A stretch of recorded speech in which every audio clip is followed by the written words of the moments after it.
1, 2, 3, 4, 5. 6, 7, 8, 9, 10. Okay, perfect.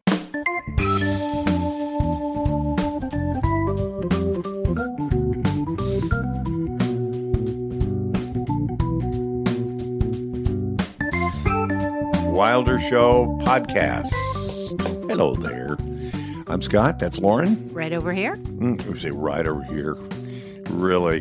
What is the time zone there where you are, Lauren? Is the weather the same there that it is here? It's the same, even though it's so far away. It's just directly north. It's like 1,000 miles north, but same time zone. Oddly. Okay. Yeah, that's the way the sun works, I think. If you want to follow us on Instagram, just search, Wilder Pod, and when you find it, then click the follow, and then tell a friend about it. And we appreciate it. Also, podcast at wildershow.com. That's how you will contact us. Podcast at wildershow.com. And we answer our emails, don't we, Lauren? We do answer our emails. Yeah. Right. And you know what else occurred to me? It's really easy to share the podcast, too. Oh, it is. You know, right from where you listen, there's a little share, just a little thing you can tap to share, like you'd send somebody a song or something like that. Really easy. It says, what you're listening to, and you share it easy. With a friend. Yeah. So easy.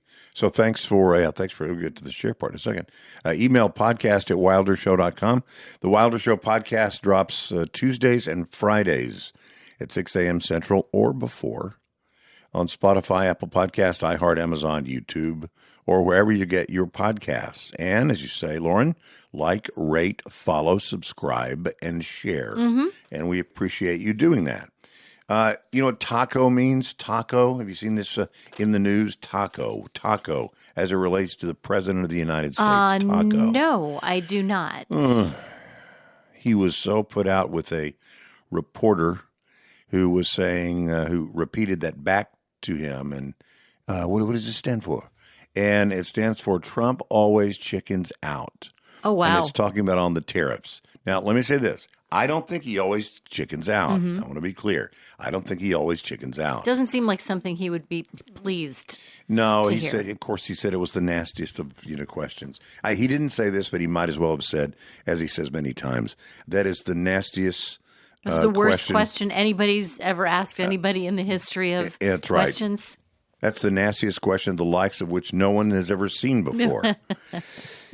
But so it was somebody wrote in the newsletter a little missive, and he said, hey, it stands for this is what he always does. Trump always chickens out. TACO, taco. And so Trump went crazy, mad about it in there in the Oval Office. Not crazy mad, but he was really, really put out. Called the reporter nasty and all kinds of things. He said that she is nasty, and it was a nasty question, sort of thing. Maybe a little dramatic, a little. I mean, I didn't hear the question. No, it wasn't nasty. It was just he didn't like it, and that's the way it goes sometimes. I figured that. So, but here is the thing. The weirdest thing is on Trump, really Trump anything, but on tariffs or anything else, when people say tariffs are bad and they shouldn't be that high or they shouldn't be at all, and when he says, okay, we're not going to do that right now, they say, well, he's chickening out. Well, I thought this is what you wanted him to do. I thought you didn't believe they should be in place.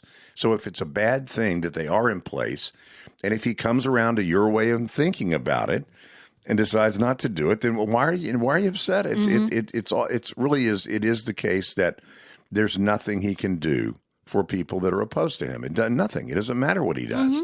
Now, that said, he does have a pattern. And we've said how long? I think since the first day, maybe before he was elected this second time, we talked about this guy is a negotiator. All these things are negotiations. Now, we've also said negotiations don't always work if people don't believe that you're going to carry through with it. Oh, sure. At some point, it becomes just, sound and fury signifying nothing. See how much I've read the last week? And what he does do, and it comes out in the tariffs, and it came out this week with Harvard. The Harvard thing was, get all the foreign students out. We're going to reject all the visas and all the student visas and all. Get all things Harvard. We're going to undo. all the contracts that are done by the government with Harvard, all this and that, going to undo it because Harvard, he was saying, Harvard disagrees with us, the administration, on the whole DEI thing, and they are defying us, and how dare they? Well, now he has said, well, we're going to do a 30-day wait. So I'm going to give them sort of a reprieve, during which we're going to have some conversations and negotiations. See if we can bring them around to my way of thinking. But this is such the pattern. If you think about it for a second, you begin by going in the extreme. China's tariffs are going to be 185%, 145%.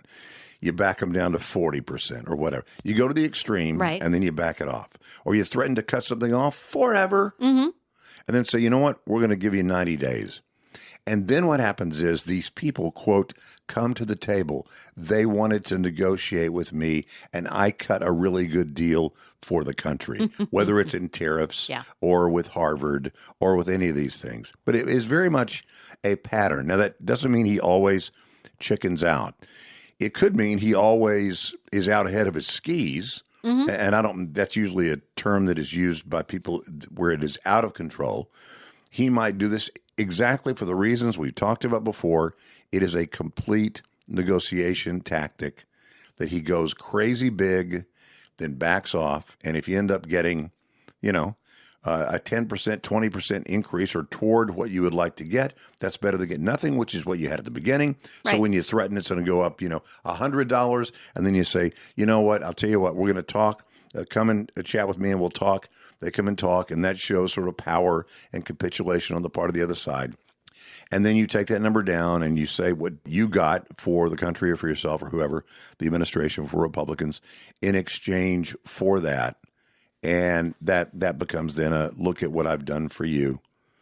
It was going to go crazy, but now it's not because we had the conversation. So it is very much a pattern. It's also a pattern of sort of, that's not demonizing, not demoralizing. I'm a Baptist, so it's got to be a D.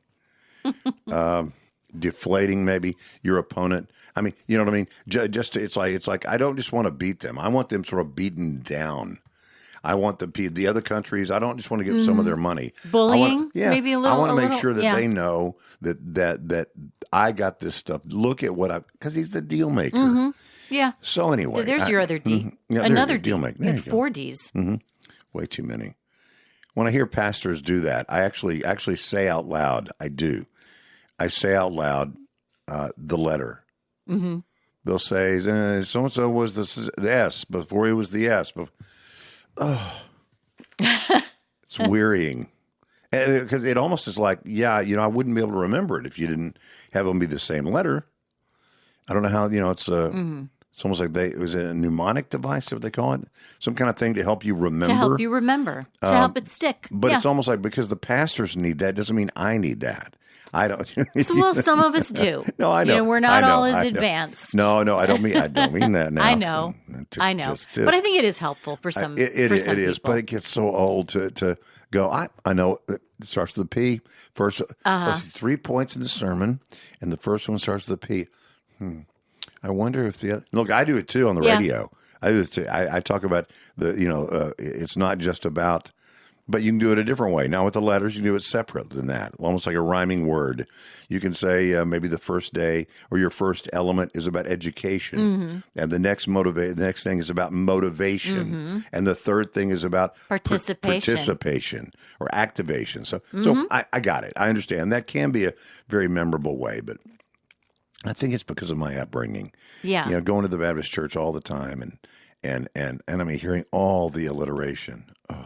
Just a little worn out. Yeah. A little weary. Little worn out, for little one weary. More W. little weary. Little wrung out. Just a little wrung out. A little wrung out, a little weary. A little wasted. I'm kind of wasted. I'm wasted. I'm not worried, but I'm wasted, and I'm whipped. I'm wasted and worried and whipped by the alliteration.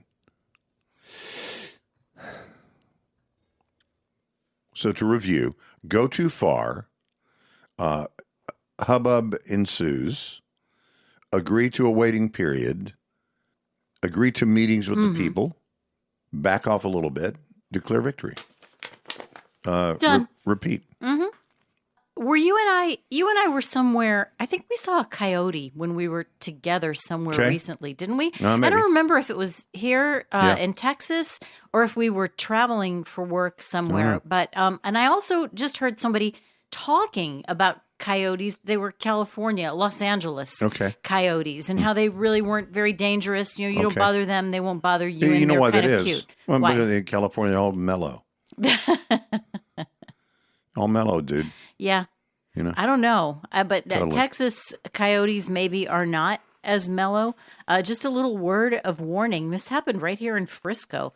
A young girl, 8-year-old girl, was on a walk with her mom in Frisco on Monday afternoon. So on Memorial Day afternoon, she was in a neighborhood, suburban neighborhood. There were woods nearby.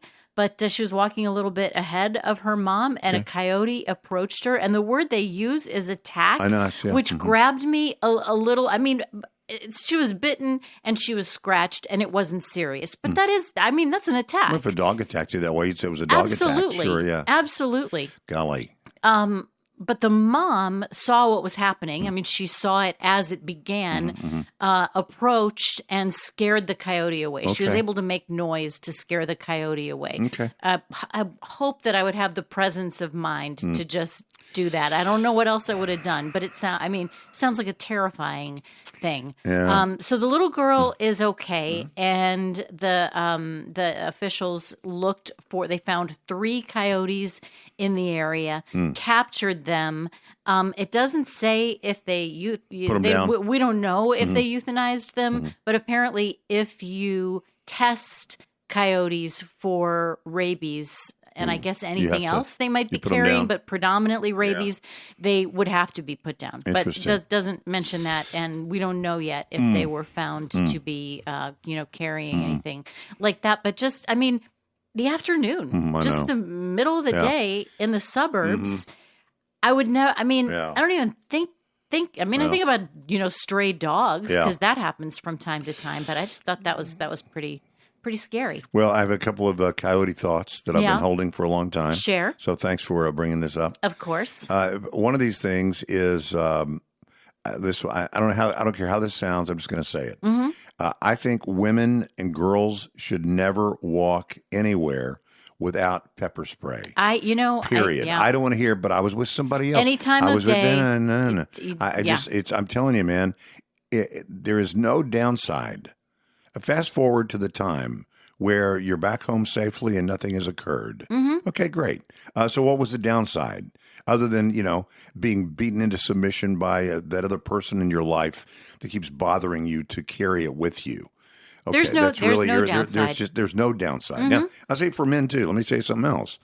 If you're a guy, especially if you're not, 30 years old, you're not 25 or 30, that's a surprise, as I am not. I no longer am.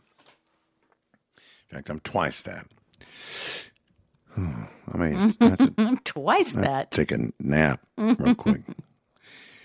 I don't think it's a bad idea for guys to carry with them a golf club or a long stick. I see people walking just telling you, past it's my smart. house It's all the smart. time with sticks. It really on is their, smart. on their walk. I mean, you have dog situations. It's not being paranoid. It's not being super overly cautious. It's just being smart. Being careful. It's like saying, would you drive your car if it were this? Would you travel in this other way if it was this? I saw a girl was driving into work the other day. I say girl, I mean it was a female. I didn't pause to determine the age, but I saw an adult female jogging, and it was early. I mean, really, really early. Dark outside. Oh yeah, still? oh yeah. It was still an hour and a half before sunrise, and I thought that is crazy. That is I know. I want everybody to be fit. I do, but I'm telling. No, maybe she had. Maybe she's packing heat, so she might have had a gun in her belly bag or something, and that's okay. But I'm just telling you, man. I don't know what the downside is to being extra careful. It's that one little thing you can do. And when you don't do it, I mean, if nothing else, do you really want to go back and have those people who have always told you what a big deal it is to do it. And I do it every other time, but this one time I didn't do it because we were going together and I thought she was going to bring hers and she thought I was going to bring mine and we didn't have it. But do you really want that? No. Do you want that I told you so? No. Gosh, that seemed oddly directed. I do not. Oddly directed straight to my time zone. No, I just think be safe, everybody. Everybody be safe. And now, obviously, if you have the pepper spray and you got your dog, I'm begging pardon, your child is in the jaws of a coyote. You don't want to spray your child with that. But the bottom line is, that's not a reason not to have it with you. Right. There are a million other reasons to have it with you. So always have it with you. That's number one. And then, of course, guys, carry some walking stick. Doesn't have to be a good. It could be an old golf club. Mm-hmm. Doesn't have to be something good. Pull it out of the bag that you use. So that's the end of my little your public safety announcement. My warning. Thank me later for the easy walk into that. the lads and the ladies. The other thing is about coyotes in Texas. Mm-hmm. Just talking to somebody about this. Maybe it was Bill. Talking to somebody about maybe that's where we coyotes. saw coyote. Maybe so. Yeah, I think it was. Anyway, so I think I told you a long time ago. Growing up in Texas as a native Texan, you would see in the country, you would see coyotes dead and hanging from fence posts. I remember the first time you told me about this. I still have not seen it. I'd love to email us to podcast@wildershow.com and just tell Lauren that you've seen that. If you're a native Texan, if you grew up in the country at all, or you spent any time in the country, and I always thought this is, even as a kid, I thought, is it like The Far Side where did you see what happened to Joe? Did you see what happened to Joe? It is exactly like that, just without the caption. But yes, it is exactly like that. I don't even know why, it would be the case, but it was the case. Maybe it was tough guys with guns showing that they were clearing out their land, or so. I don't know what it was. I never have known the answer why it was, but it was. And I think you can still see it. I think I've seen it even in the last 5 or 6 years. Now, I don't drive around in the country very much, for any reason, and not just for fun. So maybe it's out there all the time, even still. But I think going to Will's Point once, I was thinking, I wonder if we're going to see any of these coyotes. And also, we used to see chaparrals all the time. In fact, what's that? In a second. The chaparral, in fact, the basketball team, the minor league basketball team in Dallas, as I remember when I was a kid, a little kid, we would go see the Dallas Chaparrals play.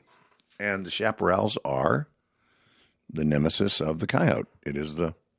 like the Roadrunner? Yeah, that's what a Roadrunner is. Okay. The chaparral. Chaparral and Roadrunner are the same. Tell me in cartoon terms, and it all makes sense to me. Beep.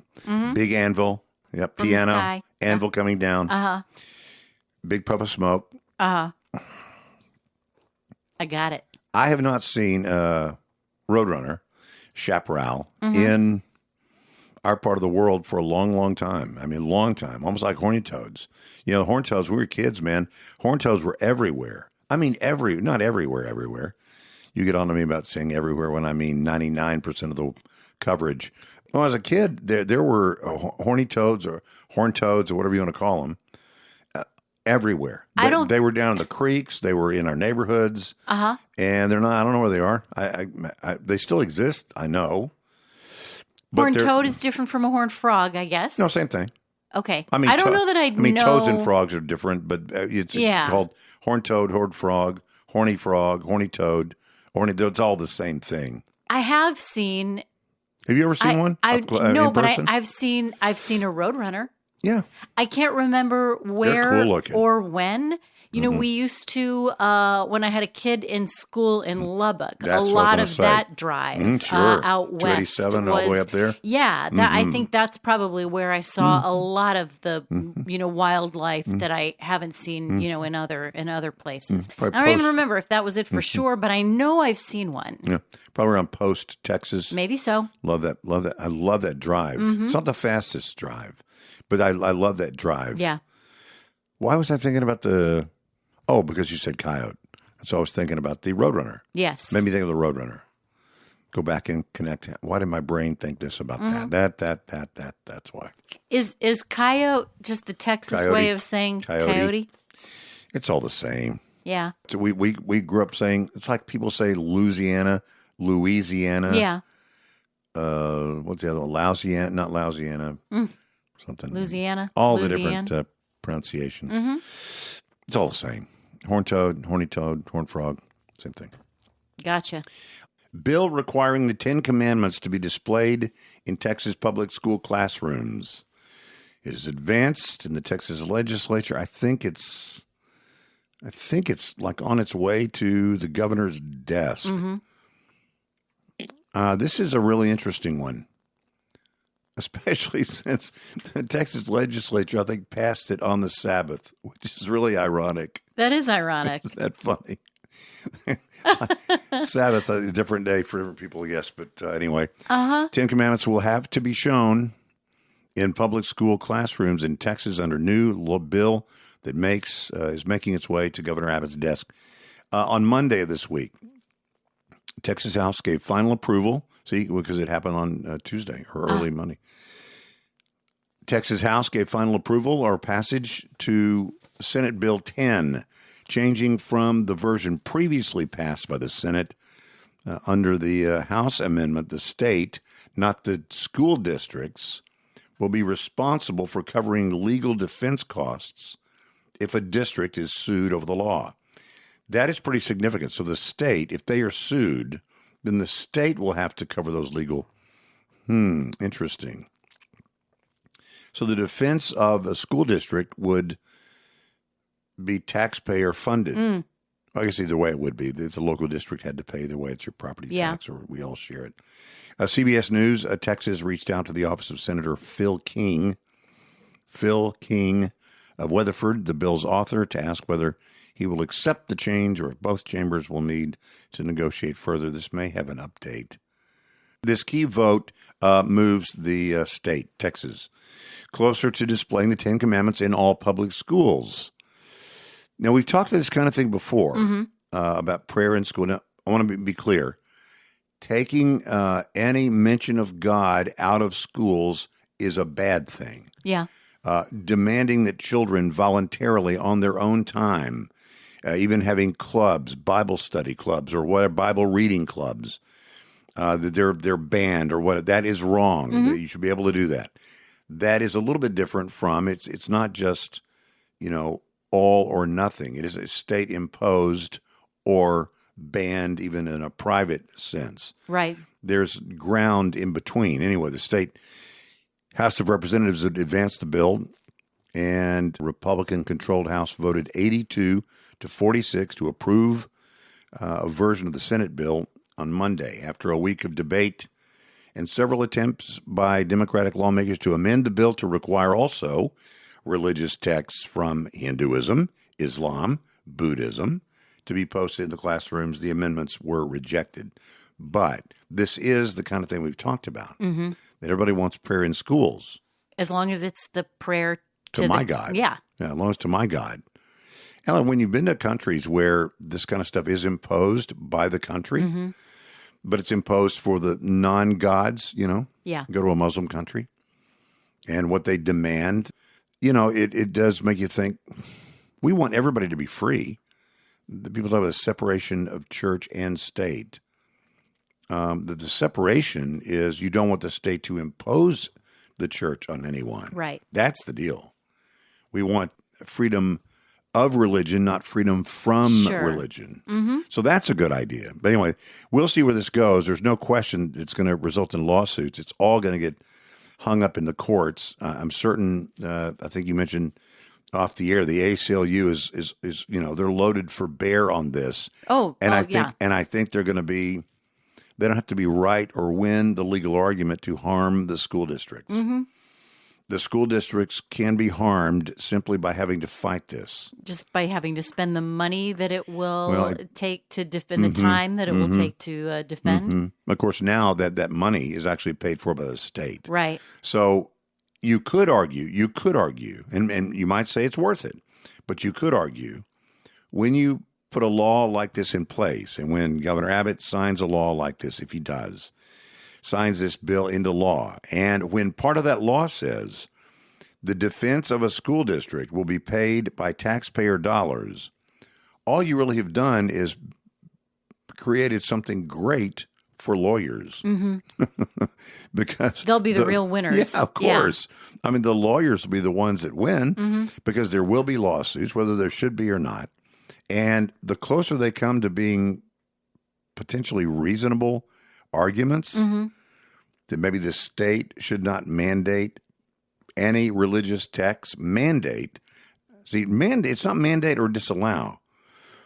That's one thing. If you say, well, if a school district wants to do that, that's their business. If people don't want to live in that school district, then don't live in that school district. But the state mandating it in all public schools is a little bit different. Yeah. And it's going to result in lawsuits. And the only real winners in it are going to be lawyers. Now, I want to go back to how I started because this is very much the possibility of being something that I'm misunderstood about. I do believe in prayer in schools. I do believe there should be no prohibition to have reading a Bible in school, in a public school, or saying a prayer even out loud in public schools, or having a Bible club in public schools. I think it's a good thing to do it. I think we should have more of them. I don't think they should be mandated. I think they should be organic and they should be allowed. That is the kind of separation of church and state, the kind of freedom of religion, not freedom from religion, that I think is a good idea. And again, I could be wrong, but I don't honestly, I don't think so. I think that's the balanced approach. I sort of wish, it sort of feels like, when you get your side in the majority, Democrats do this and Republicans do this. When your side gets into control, you say, you know what, now that we have control, we're going to flip and steamroll over these guys. We're going to do everything we want to do. We're going to make this illegal and that illegal. We're going to push this because now we get the chance to do it. We got a good governor. In the case of the federal government, we got the president, we got the House and the Senate. We got the president. We're going to do everything. Roll it all through. We're going to do all the things we want to do. That's what we're going to do. I think, first of all, when you do that, if it's something you really believed in, you should fight for it even when maybe it's marginal and you might not be able to. But when you see it as, we got this opportunity now and let's get it done and let's just get it done quickly. And then, I don't know, man, it all ends up in the courts if it's even on the edge. And I think that a mandate to display the Ten Commandments or any other religious text from Islam or Hindu or anybody, I think that's going to get challenged. And at the very least, it'll get bogged down. We should talk to Kelly Shackelford about this. He's busy, he's he's a big shot. And I mean, he's always been a big shot, but he's in the president's, he's not just one of many on the president's group that is doing that religious liberty. He's one of like the five big hikes, the big ones, the big shots, the good ones.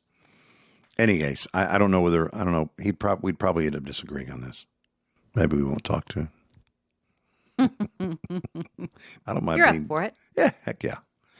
Bring it. It is time for Scattershoot. Let's go.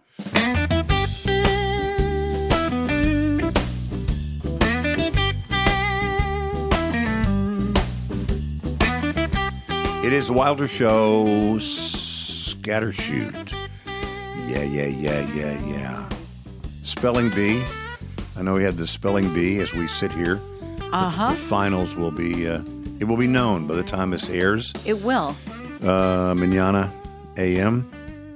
I was looking back because part of one of my books, This Day in Spelling Bee History. Is that another one you have a title for? But no. That's as far as it goes. The title is the hardest part. We all know that. I got the dedication. Okay. Spelling Bee, This Day in Spelling Bee History. I'm going to let you have a word. You asked me on the air. I think it was on here or on the radio. I think the radio. Oh, no. You gave me 3 words, and I got them. No, the most commonly misspelled words by state. We talked about that on the radio, I think. Oh, we did. Yeah, not here though. Anyway, the spelling bee, not the Scripps Howard anymore. It's just the Scripps spelling bee. It is. And we don't know what happened to Howard. We're hoping it was amicable.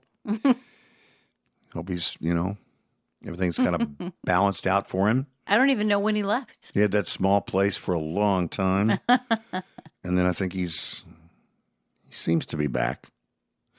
1980, the winning word, Jacques Bailey. That's not the word. That's the guy's name. That's Jacques Wait, that was Bailey. the winner? Mm-hmm. Jacques? Mm-hmm. I like it. And by the way, a kid named Jacques? By the way, we got to go down. I'm going to pull up all of the finalists' names. Okay. And so I have a word for you. This was the winning word, Jacques Bailey. More on that in a second. 1980, Jacques Bailey was the name of the winner. Okay. And here is the word. This is the winning word? Mm-hmm. Okay. And you will probably get this. I don't know. I'm a little nervous. Ready? Uh-huh. Elecubate. Elecubate. Elecubate. Elecubate. Say the word again. Elecubate. No, you have to say it after you spell it. You have to say it elecubate. again. Let's try it again. Take Okay. 2, Lauren. Elecubate. Elecubate. Now you say the word, and then That's you what spell I was it. doing. Then you say the word again. Ready? Okay. Elecubate. Elecubate.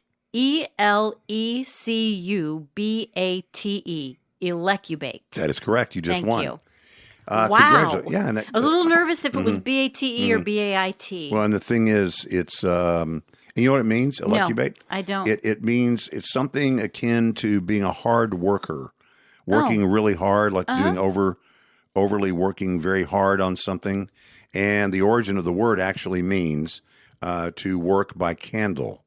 Really? Meaning that you had worked, so that you lost the daylight during your work, but you continued doing that work. Okay. So you were. It was elecubate. It was 1980, and we did have electricity back then, just in case. Yeah. So we weren't doing a lot of work by candlelight No, then, that's true. but just in case you were wondering. Well, in some communities, burned the midnight oil more than other communities. I have observed. If names tell you anything, yes. Can I run down some of the names of Sure. the Texans? These Sure. are Texans that were in this year's semifinals.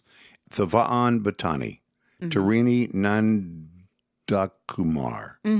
Avishka Dudala, Faizan Zaki, Shreyanish Zadu, Anaya Tonde, Brihasa Vinduru.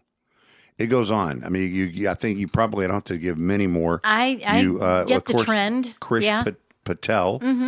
The Indian community and really other non-original, how do I say this in a non-offensive way, where maybe your grandparents were not born in the United States. Yeah, they're maybe first Crazy or good. second generation They take it so Americans. seriously. They do. They take it so seriously.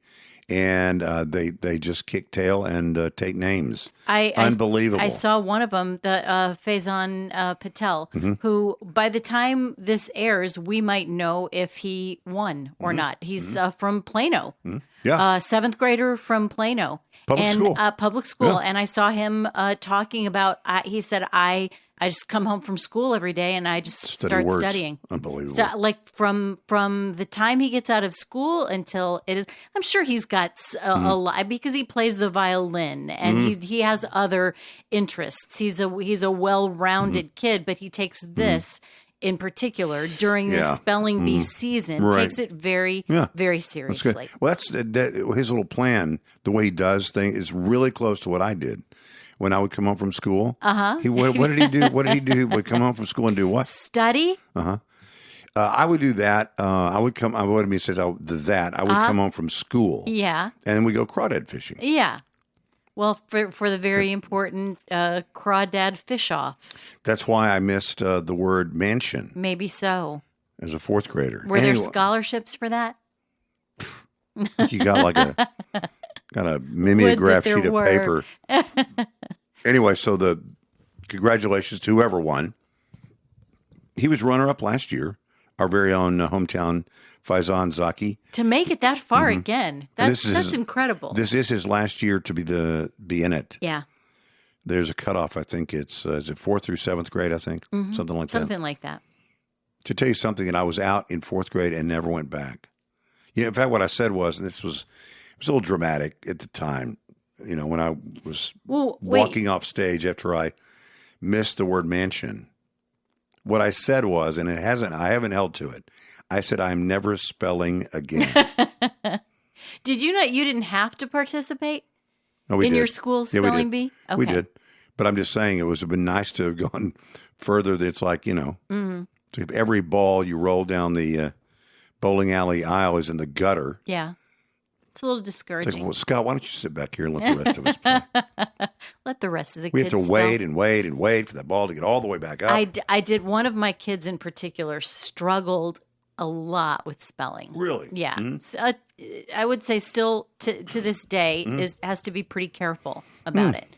And this was when he was in 4th grade, and we would work so hard on those spelling words because he is also he likes positive feedback. He I liked see. good grades. He liked he didn't like to be less than if all the other kids were getting 100 on the spelling test, he wanted to get 100 on the spelling test. So we would work really, really hard on it. And if he did get 100, we were so excited for him and so happy for him. And what his teacher at the time told us, his parents, not everyone is a natural speller. And we use that forever to sort of console him. This, it doesn't come naturally to everyone. Not only does it not come naturally, it's a real challenge for some. So, Scott, if you were not able to make it beyond the first or second word, not everyone is a natural speller. Yeah, I know. It just that for those of us who heard that, it felt like you were saying, well, we need people to do these other tasks too. Like, could you sweep that floor? Yeah, but I want to be part of the gang that ordered, the goods for the grocery store. It's like, dude, somebody's got to wash off the dock. I mean, I think it's the non-spellers that are washing the dock. No, there's plenty to do if you're not a natural speller. No, yeah, I understand. But it was like, really? We talked about AI, which I thought was just a fascinating conversation. All the AI stuff is, I find it, scary. Scary and a little thrilling. Yeah, scary and a little thrilling, a little bit. Like the roller coaster? Yeah, kind of like at that. Six Flags? Except the roller coaster is going to stay on the track, you think. Most of the time. Like a motorcycle. Like a Harley Davidson in the rain on the Autobahn. I've told that story on here before. Have I Yeah. told that story here before? I think so. Okay. Yeah. Scary and I did thrilling. tell that story here on the podcast. I think you have. Well, never mind. AI, I find. Tell it again. They can No, it's fast okay. forward It's if they've okay. already heard it. I can't. Yeah, Lauren goes, I wish I could fast forward. Boop, Scott, 15 seconds ahead. Boop, 15 seconds ahead. Got it. Scott, come in, but I only will pay attention to something I've never heard you say before. That's not true. I pay attention and I laugh appropriately. Yeah. I mean, in real life. I do that in real life. Okay. Listen, we talked about AI. We talked about how the program, just a review real quick. I'm not going to do the whole thing. But there was an AI program, and the AI program was a test they were doing on the AI. And so they gave AI the right to read emails. In those emails, they had internal documents talking to each other, not to the AI person. Right. Or the AI being, about how we're going to replace that AI thing with something else. Yeah. And among the faked documents was that the person in charge was a person that had an extramarital affair. Right. So what happened was the AI found those emails that said they're going to shut me down, and then sent pleading emails to other leaders in the company saying, you don't want to shut me down. I do great things. And then when that didn't work, went after this person and said, I know about your affair. Right. So crazy. Right. And you think, well, that's an outlier. That's not going to happen.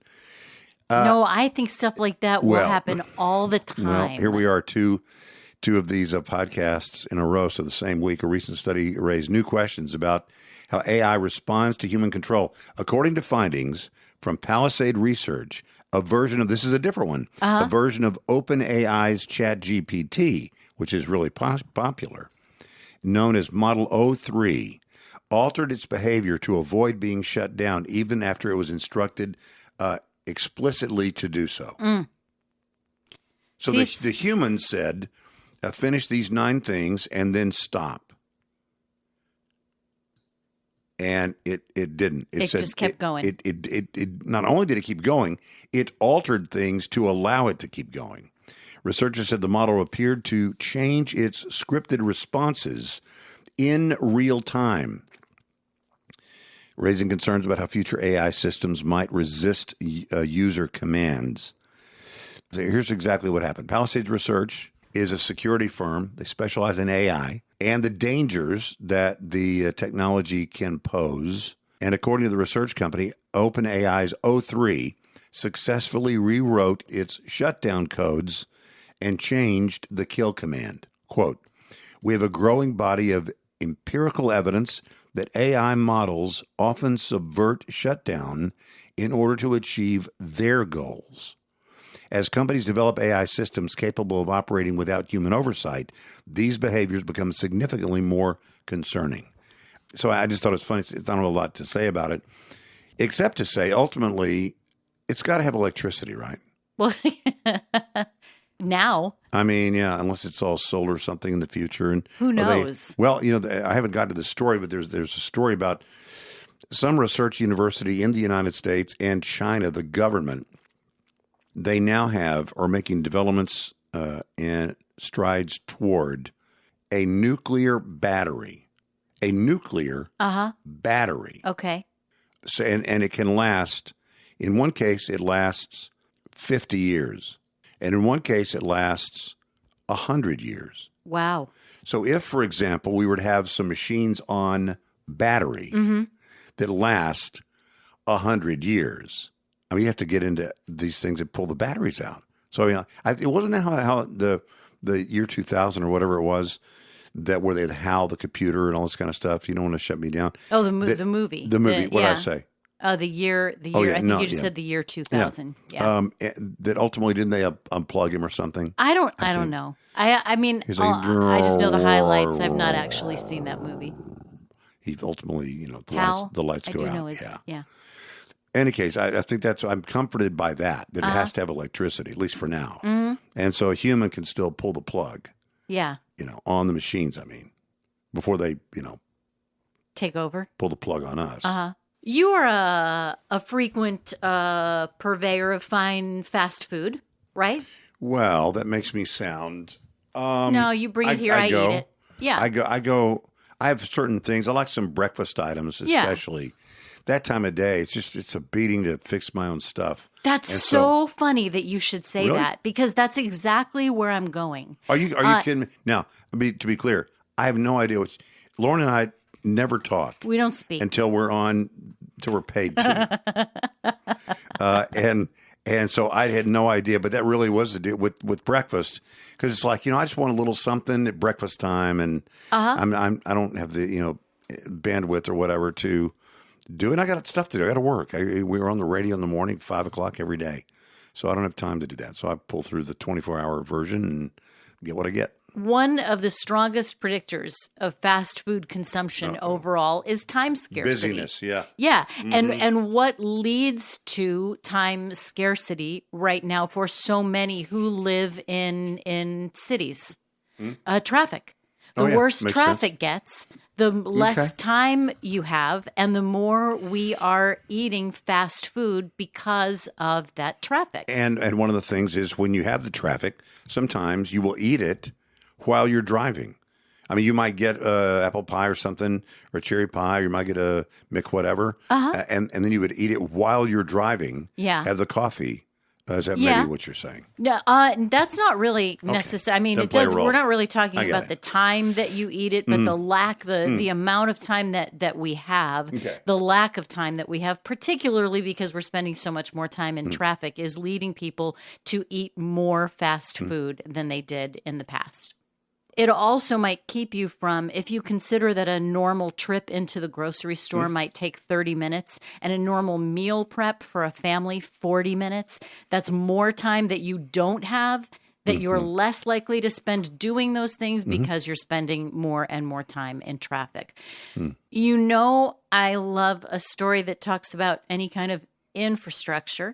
And this is talking about how things like the transportation infrastructure, something that you wouldn't think would have really anything to do with our health unless maybe you thought, well, stress, maybe. Or breathing in the stuff that's out in their construction dust or whatever, that maybe. too, and those are all things that are are reasonable to be concerned about. But this is something else that our transportation infrastructure is affecting our health behaviors.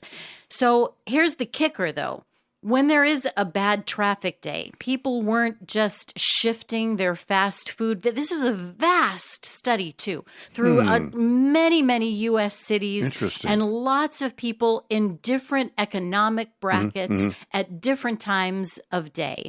And they weren't just shifting their fast food visits from one day to another in response to traffic. Like, I really try to eat fast food only one time a week. And if I'm going to eat it on Monday because traffic was really bad, then I'll skip my visit on Tuesday. They weren't doing that. They were having the Tuesday visit as well. So it's not just that we're eating fast food when there is, in response to bad traffic, we're eating more fast food because of bad traffic. Interesting. So how do we fix it? Investments in transportation infrastructure could yield health benefits.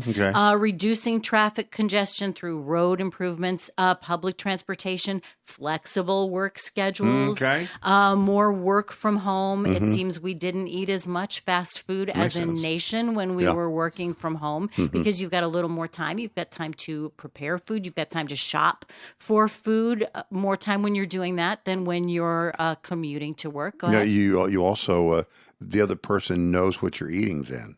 It's so harder you can't sneak your you can't sneak your fast food in the car. Look at you thinking like all you're sneaky like that. You're with that same person. I can't get away. Yeah, they're going to know everything I eat. I can't. I haven't anything nice. No privacy. Haven't anything good to eat since COVID.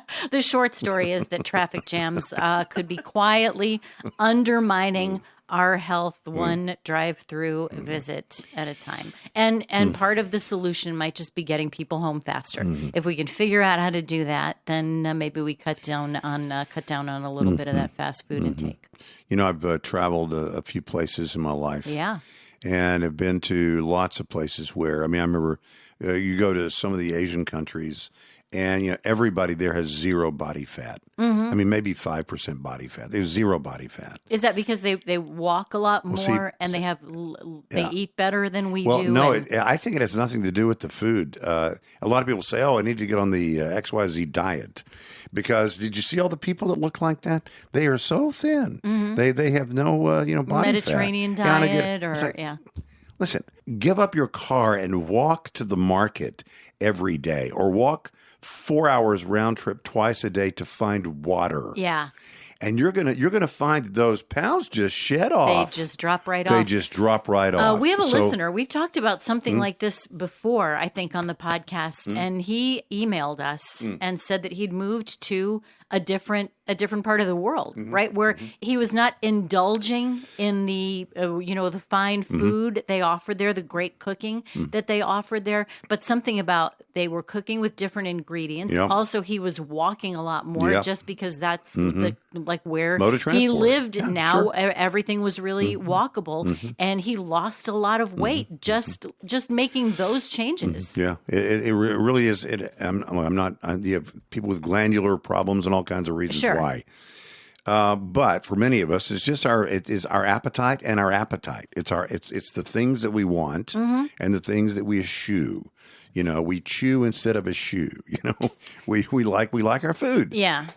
But when you go to these countries and they're so fit, it'd be easy to think, well, I'm just going to eat whatever they eat. Well, if you're going to eat whatever they eat, you got to also allow that they're burning of those calories that you're not going to burn.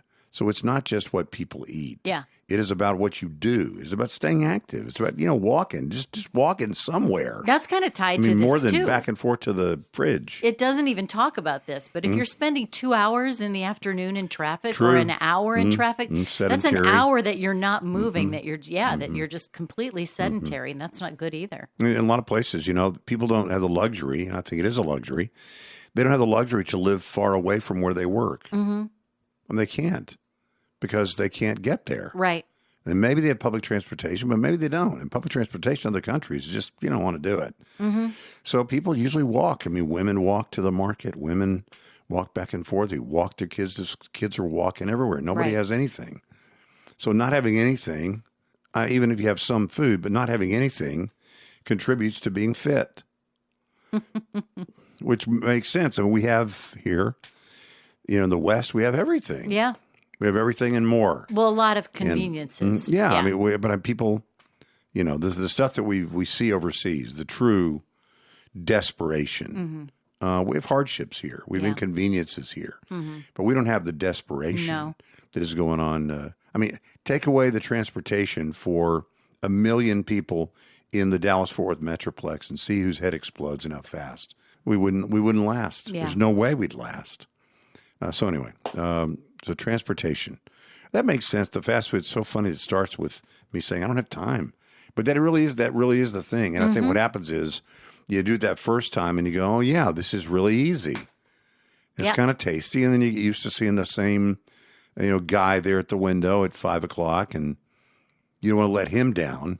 I used to, years and years and years ago when my kids were little, I used to say I hoped that my mothering ability was never judged by the number of Happy Meal toys that were, on the floor of my living room at any given time. We had a lot of fast food. Mm-hmm. We know more now, though. We really do know more now than we did then. And you take some... I don't know if I know more now. I have more time now. Yeah. I mean, I feed myself better now because I have more time, Well, that's the which thing, is kind of a shame. The kids meant that we didn't have a lot of time, and so we ate for convenience, and a lot of the time that wasn't the best thing to eat. Well, so once you get rid of the kids, you have time to eat healthy when it matters most, just for you. So if you want to be fit, get rid of the kids and be poor. Well, if you're poor and have no kids, when the kids you have a better were little, chance of being lean. Yeah, they kept me fit in other ways. Yeah, chasing a lot around. Of chasing, yeah. A lot of spanking going on. That too. I doubt that seriously. Were you a spanker? Just a attention getter? We can't get into this on the podcast. People go crazy. Spanky night. We probably won't even. I'll probably just put it in outtakes. I had a friend ask me once if I was a spanker, if I believed in spanking, and how often, and for what. And at the every Sunday, I said at the time, and you've said I don't know if we're going to use this or not. Yeah, I'm sure I've told you this before. It was when I just had the 2 boys. Okay, and I said I've spanked more today than has been spanked in his whole life. Yeah, it's true. Different kids just need needed different things. Yep. My dad called them attention getters. Yeah. He gave me, Scott, do you need an attention getter? Yeah. Or he calls it a reminder. Mm-hmm. It's a reminder of the ways of the world. Yeah. Sort of who's in charge. Yeah. Not in a great Santini way, No. but sort of a reminder that you're not the center of the universe. You got to fit in here. Yeah. Do you need a reminder? Do you need an attention getter? Yep. I know I'll probably tell this story. You'll tune me out I know I've told you, but sat at the kitchen table once on a Sunday afternoon and the kids, Kathy, and eating lunch, and somehow it came up about getting a spanking. And I was one of 4 kids, and my dad was a school principal, and he had a wooden paddle, and he knew how to use it to get your attention. And so somehow it came up, and the boys were like, I think I said something like, I'm the only one at this table who ever really got a spanking. None of you guys. Your mother didn't. You guys didn't. Caroline, you didn't. And they were like, Dad, I know you gave us, spankings. I said, no. I got your attention a couple of times. But listen, if both your feet don't come off the ground at the same time, that wasn't a spanking. We got them growing up. Yeah. Got licks growing up. I thought that you were going to say that they said, well, you must have been the worst behaved of any of us here at this table. If you're the only one who got a real spanking. I would have said, no, my dad loved me more than I love you.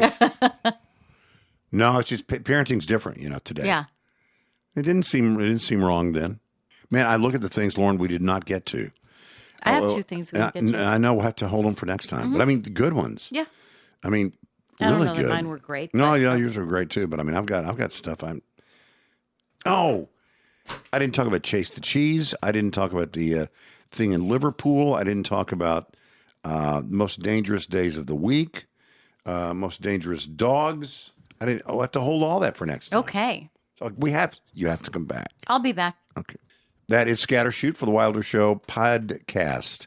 If you want to send us an email, just email it to podcast@wildershow.com.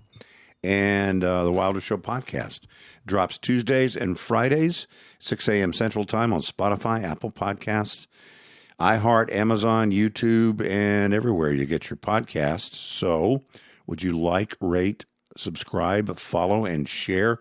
And please do share. We love when you share with your friends. It's a good Sharing way for is us caring. to share. Let me write that down. Hold on a second. I just thought of that. Sharing is caring. Sharing is caring. It's true, Lauren. Thank you for that. I'm going to remember that. I'm going to start putting that as a hashtag. It's catchy, isn't it? It is. It is catchy. So tell your friends. We want to draw the circle bigger. We want more people to come to the party and be a part of what we're doing right here. So tell them about the Wilder Show podcast. Also, we're on the radio in the morning doing music. If you want to do that, you can find out more. Get the app, The Light DFW, and take us with you wherever you go. Monday through Friday, 5 to 9. That's right. Monday through Friday, 5 to 9. My brother sent me a picture of him listening to The Light on the app on his phone while he was driving. And I said, or when you're putting. It was from the golf course. He was driving. Oh, driving or putting. Mm-hmm. Got it. It took me just a second, but I got it. You see what I did there? Yeah, yep. That's very clever. Thanks, Lauren. Mm-hmm. So that is all we have, and we will see you again next time.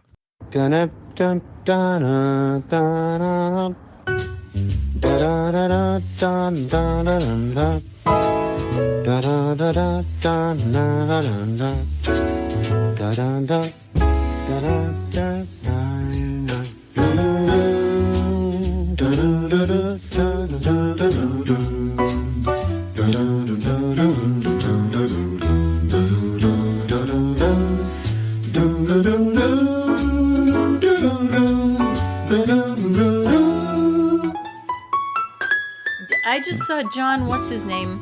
John. Stamos do a gaming commercial. I'm telling you, I had man. not seen that. Oh my gosh, I Lauren, they have all the stars. I'm not kidding. They're just like games. I mean, I don't mean like gaming games. They're just like games. Mm-hmm. You know, play this game and get used to doing this on your phone, and you get 1 million coins for free when you begin.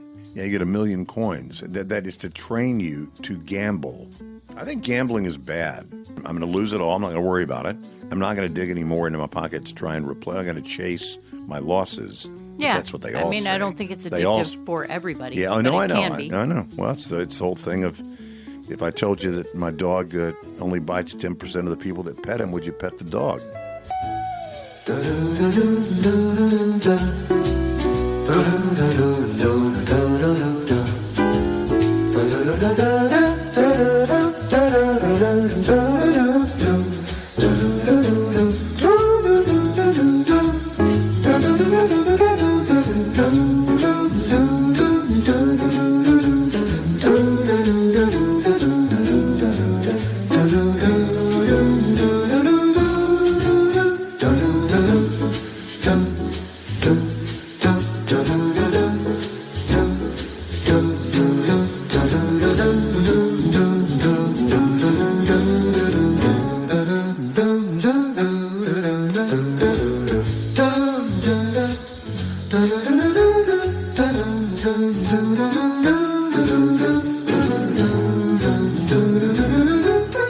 Okay, this I don't know if we'll end up keeping this in the podcast because it will be an involved conversation and it has great risk of becoming my next Elian Gonzalez. You know what? I don't know if I want to put it in or not. Go ahead. One of the least masculine things a guy can do is make the heart sign with his hands. Well, no kidding.